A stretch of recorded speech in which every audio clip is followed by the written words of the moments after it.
does that even mean, Bowers Game Corner? Ahoy there, YouTube! I'm back again today for another game review, and today I'm very excited checking out the best Treehouse ever from Green Couch Games.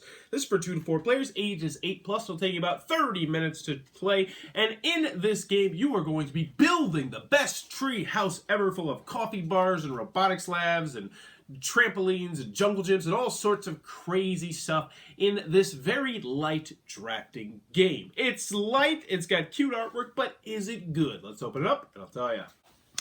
Alrighty then, we're going to take a look at what you're going to get inside of Best Treehouse Ever. First and foremost, we got our handy dandy rule booklet. It's 10 pages, double-sided, full color, full of pictures, illustrations, examples. It is incredibly well done. It'll have you up and running in no time at all. Big thumbs up on the rule booklet. So in Best Treehouse Ever, you guessed it, but you are going to be building the best treehouse ever, using cards to add various different stuff to your treehouse, like robotics labs, pizza parlors, rock climbing walls, all sorts of cool stuff like that, but at the same time, trying to keep your tree well balanced. So we're going to go over the components, and then we'll get a little bit into the gameplay. So component wise, you're going to get cards, and more cards. You get a couple different kinds of cards. First, everybody's going to have their own treehouse right here, and you'll have this nice wooden acorn, and this will just make sure that your treehouse is well balanced. So you're going to be having to balance out your treehouse so your kids don't fall out of your tree and sue you.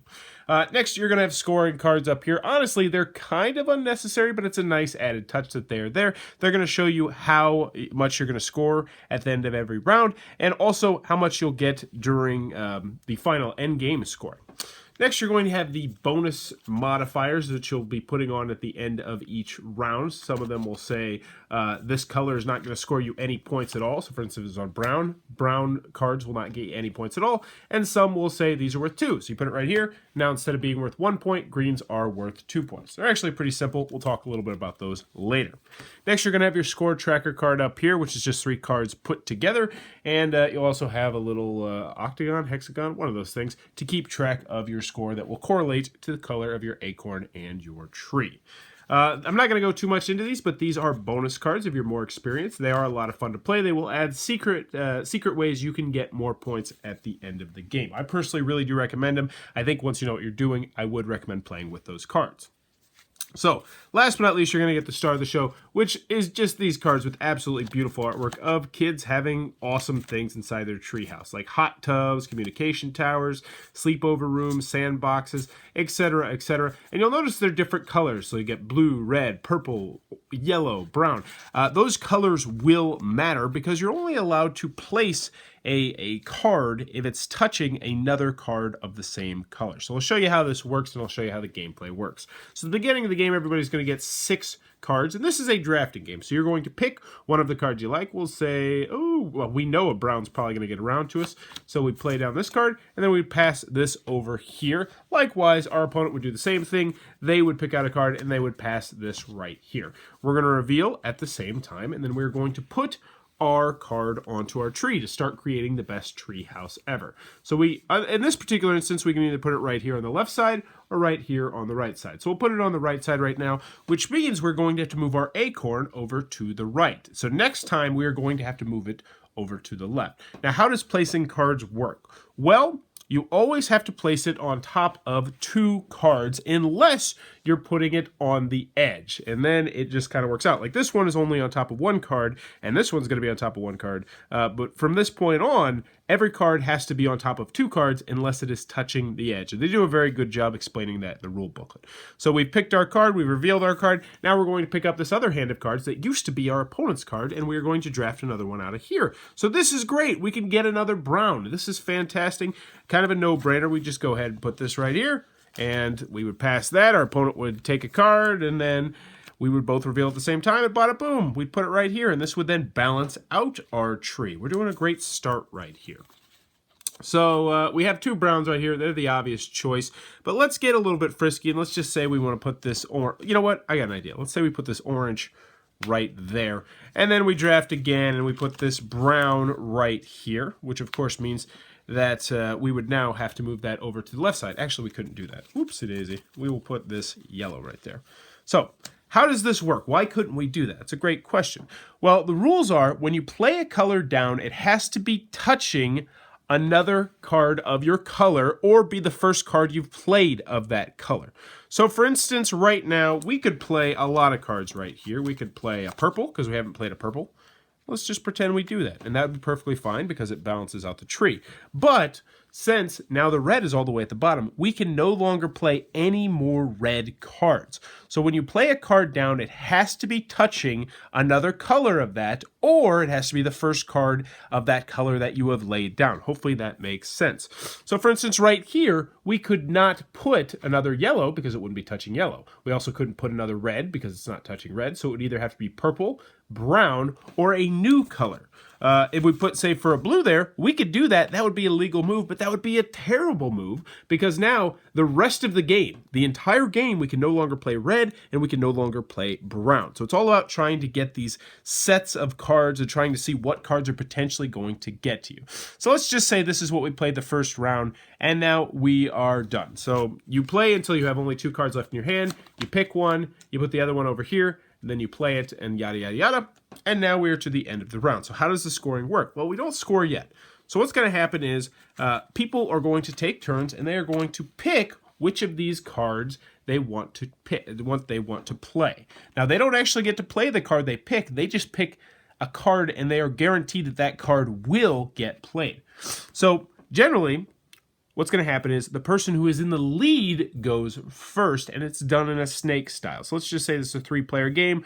The first guy picks this one, second guy picks this one, third guy picks that one. So this one goes away. And now the person who is in third, or the person who picked third, gets to go first. So it goes 1, 2, 3, 1, 2, 3. So it's a snake draft pretty much. And the person would then put, like, he'd put brown because maybe he's got a lot of brown. This guy would say, hey, he's got a lot of green over there, so he'd play the green. And then this guy would put it on purple because he's got 2 purple or something like that. Now you would do the scoring. So over here, we'd look and we'd say green's going to score no points, but we don't have any green, so that works out. We'd score 2 points for each brown. So we have 1 brown, 1 point for blue, so 3 points. 2 points for purple, so 5 points, 6 points, 7 points. So we go up to 7 points. Bada boom. The other people would score their points. They'd move the little token tracker. And then you were going to deal out 6 more cards per person, and you were going to continue growing your tree. So you're going to have a very big tree by the end of this. You're going to do this over 3 rounds. At the end of the final round, what's going to happen is you're not going to do this, but you're going to get more set bonuses. So as you can see on the bottom of this, whoever has the most brown trees in their brown cards in their tree is going to get 1 point per room. So for instance, if you have 6 brown cards in your room, everybody else has, say, 4, 5, and 3, you're going to score 6 bonus points at the end of the game. Now, if there's ever a tie, nobody gets the point. So it's very important that you try and focus on maybe one color or try and stay competitive in a couple different colors. Potentially keep your eye on what your opponents are trying to do. And that's, in a nutshell, is how the best Treehouse ever is played. Alrighty then, best Treehouse ever from Green Couch Games. What are my final thoughts? Give the pros, let's go over the cons. First, on the con side, the game is not going to be for everybody for a couple different reasons. First one, 2 to 4 players, very restricted player count. Also, it is a drafting game, and it is a very light. So if you're not in the market for a drafting game, if you're not in the market for a very light game, this one might not be for you. In case you were curious, I would say this is a step up from Sushi Go, but still not by too much. Also, cutesy artwork might be a turn off to some people. If it is, I think you have no soul, but it is something that I did want to mention. I wish there was a little bit more, just a little bit more gaminess. When you add the secret objective cards, it does add a little bit more gaminess, and I like playing with those. But I really like the round modifier cards. I wish there were a couple more of these, or maybe these were double-sided or something like that. I think that would add just a little bit extra to the game. Also, I don't understand why this couldn't potentially have more players, because there's a lot of cards. I'm sure it's a balancing thing, but I would like to see more players. But I guess that goes back to the original 2 to 4 player count thing. Any other cons I have with this game? No, I mean, if you go into it knowing it's light and know it's a simple drafting game, Best Treehouse Ever is actually a really fantastic game that I absolutely can recommend. I really had a lot of fun with this game, and I'll tell you why. The artwork is just so darn good, and if you watch a lot of my reviews, you know I don't care about artwork most of the time, but this artwork is really top-notch, and it's fantastic, and it's childish, and it just takes you back when you used to use your imagination, and I really like that, but I don't want to focus on that too much, because art doesn't sell most games. Gameplay-wise, it's a very solid game. It's a simple drafting game, but it has a little bit of bite, especially when you're trying to focus on, oh, okay, he needs this card, he needs this card. Will this card get around to me? Oh, wait, he actually can't play this card because he blocked yellow down at the very beginning round, so I know he's not going to use that, which means it's probably going to get around to me. There's actually a little bit of crunch this game with the drafting, but it's still very, very simple. Also, they have more advanced rules with the cards, with the special hidden objective cards, as I mentioned, and they also have more simple rules, which I like as well. So this is the kind of game that if you're looking for it as a family game, it's a great family game that will scale well for young children all the way up until they get however old. I mean, this game is still...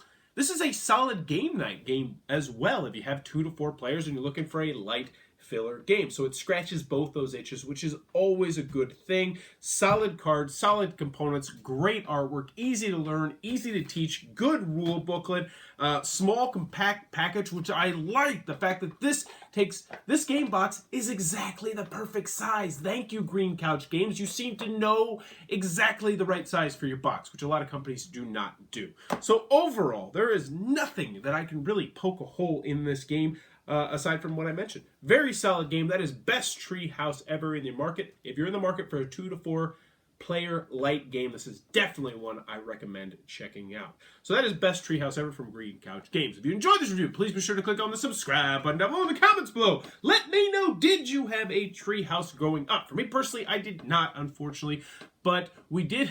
Oh man, this sounds bad.